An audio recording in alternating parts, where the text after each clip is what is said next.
pada bab asbabnya. Jika ini terjadi, kita kemudian mengambil preventif yang lebih tinggi. Semoga ini bisa mengobati hati kita, pikiran kita. Bismillahirrahmanirrahim. Kami teringat sebuah hadis yang berkaitan dengan zaman hari ini, dengan masjid kita, dengan tempat-tempat ibadah kita. Dulu Imam Bukhari mengabadikan kisah ini dalam Sahih Bukhari, Kitabut Tib. Dalam Kitabut Tib artinya bab tentang kedokteran, bab tentang pengobatan. Beliau Imam Al-Bukhari menukil sebuah kisah yang menarik, dan ternyata kisah ini berulang kembali di saat hari ini. Jadi ketika Sayyidina Umar radhiyallahu ta'ala anhu, Amirul Mukminin, melakukan kunjungan kerja, ternyata di tengah jalan beliau bertemu salah satu petinggi negeri Syam, yang mana di salah satu wilayah Syam itu Suria, Yordan, Palestina, dan Lebanon hari ini, tapi lebih tepatnya ini daerah yang dekat ke Palestina dan Suria. Di sana terjadi wabah, dan dalam beberapa kitab disebutkan memakan korban lebih dari 20.000 orang. Akhirnya Sayyidina Umar kemudian memanggil beberapa sahabat-sahabat senior, yaitu Al-Muhajirin Al-Awwalin. Beliau biasa menjadikan penasehat kekhalifahan adalah para muhajirin. Tapi apa yang terjadi dalam Sahih Bukhari, dalam Kitabut Tib dikatakan fakhtalafu, mereka berbeda. Artinya apakah kita lanjut ke sana atau tidak? Apakah kita akan pulang kembali ke Madinah atau kita ke tempat yang lain? Akhirnya Sayyidina Umar radhiyallahu ta'ala anhu meminta lagi, tolong carikan aku pemuka-pemuka muhajirin yang lebih awal lagi, yang mereka lebih awal dari orang-orang yang al-Fath itu, kelompok-kelompok yang hijrah di waktu Fathu Makkah. Walhasil ditemukan bahwa ada 2 orang dari mereka yang masih hidup dan mereka tidak ikhtilaf. Begitu kira-kira beberapa redaksi yang saya ingat. Jika salah, silakan nanti koreksi langsung ke kitabnya. Lalu Umar radhiyallahu ta'ala anhu memutuskan keputusan yang berat. Apa itu? Beliau tidak jadi melakukan kunjungan ke Syam. Maka ketika dia bertemu dengan salah satu pemimpin Syam, yaitu Abu Ubaidah mengatakan, afiraran an qadarillah, apakah lari dari takdir Allah Ta'ala? Apakah engkau, hai Umar, takut kepada takdir Allah? Apakah engkau tidak ridha kepada takdir Allah? Kira-kira seperti itu pertanyaan yang menohok dari Sayyiduna Abu Ubaidah. Apa jawaban Sayyidina Umar radhiyallahu ta'ala anhu? Wahai Abu Ubaidah, apa pendapatmu? Nah, maka di sini ilmu qiyas dipakai dalam usul fikih, cikal bakal usul fikih yang kemudian dikembangkan oleh Sayyidina Umar. Wahai Abu Ubaidah, apa pendapatmu jika engkau mempunyai binatang ternak yang engkau pelihara, lalu ada lembah yang sedikit rumputnya, makanannya, sedangkan satu lembah lagi banyak makanannya. Engkau tentu milih yang lebih banyak. Maka saya memilih yang tidak berbahaya kepada tempat yang tidak berbahaya. Saya masuk ke tempat yang ada wabahnya, artinya saya memilih takdir yang buruk. Saya mengambil tempat yang tidak ada wabahnya, berarti saya milih takdir yang baik.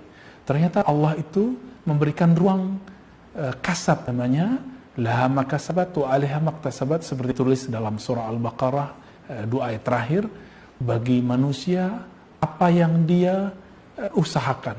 Nah, inilah ruang kita memilih takdir. Tapi jika memang kita sudah di dalamnya, berarti takdir kita sudah di sana. Akhirnya mereka berdebat. Umar masih bantah. Jadi jika hari ini ulama-ulama di Al-Azhar, ulama-ulama di Haramain, jadi yang lockdown masjid tidak hanya masjid kita, tapi juga masjid Haramain, Mekah dan Madinah, masjid-masjid di mana-mana, apalagi di pusat kajian keilmuan, yaitu di Al-Azhar sana, itu pun di lockdown semua. Apalagi di daerah-daerah yang sedang musim dingin hari ini, Eropa, yang subtropis, mereka tentu lebih berat lagi mengalami hal itu, seperti dikabarkan oleh kawan-kawan kita yang sedang berada di sana. Maka Sayyidina Umar radhiyallahu ta'ala anhu dibantah lagi, seperti jika ada hari ini teman-teman dibantah, itu wajar. Jangan katakan orang ini jahat, tidak. Mereka mempunyai suatu sistem berpikir yang berbeda dengan kita, dan kita tidak bisa paksa mereka. Apa kata Umar?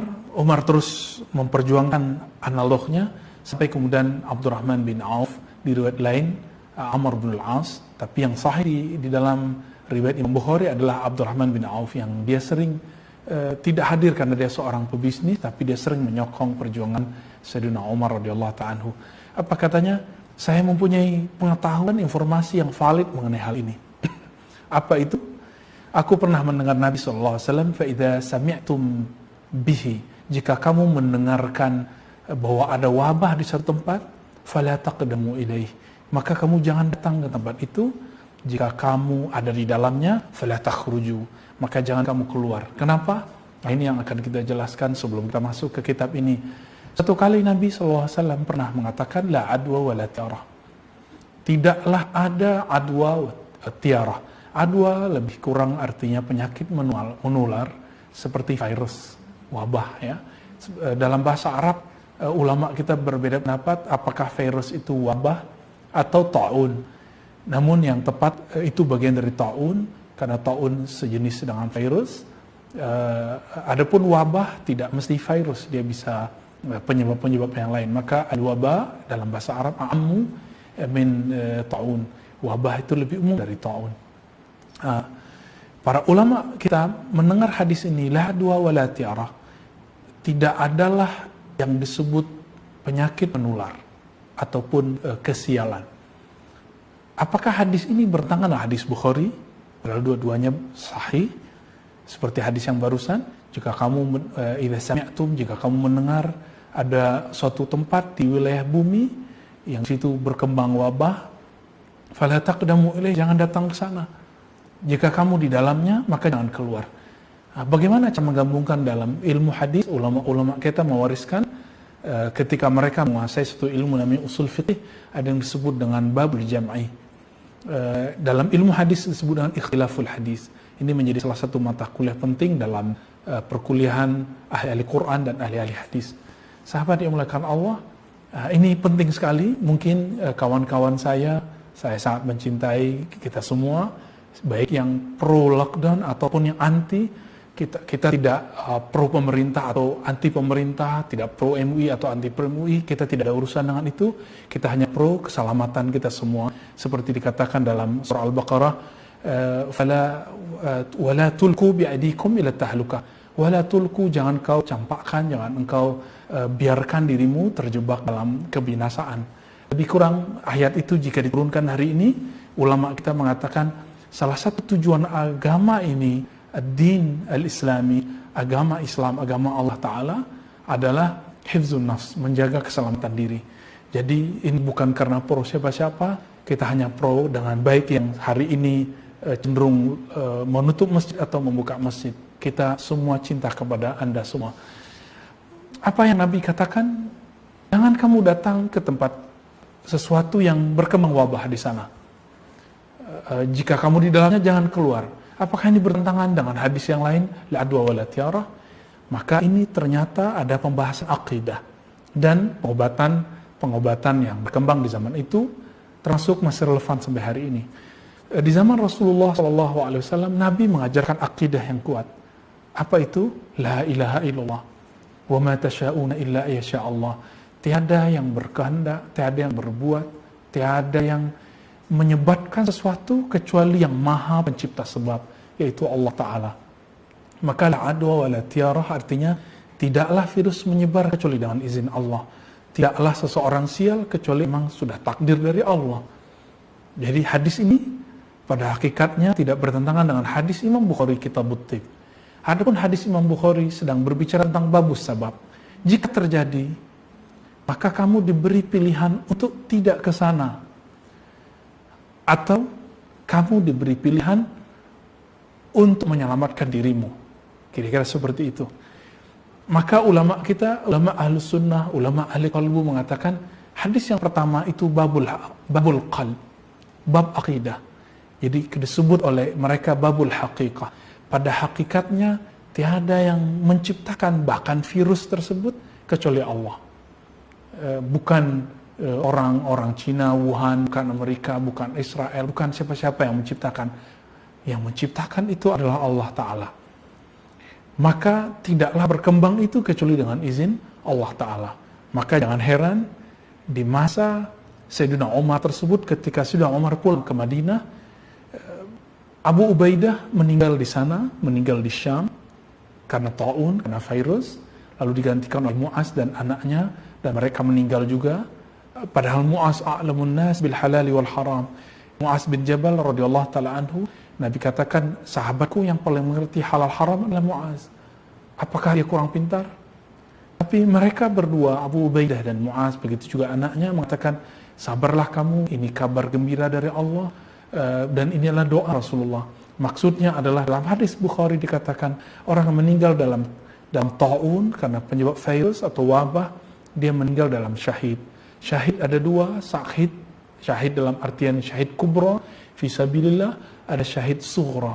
Syahid yang selain berjuang di jalan Allah, itu berjuang menghadapi takdir sendiri. Sabar atau tidak, nanti kita akan masuk ke satu kalimat yang akan dikatakan, dibahas oleh Imam Abu Ali Ar-Ruzabari, imam yang akan kita bahas dalam kitab ini. Jadi di zaman itu, ulama-ulama besar, sahabat-sahabat mulia pun juga terkena. Bukan berarti mereka tidak soleh.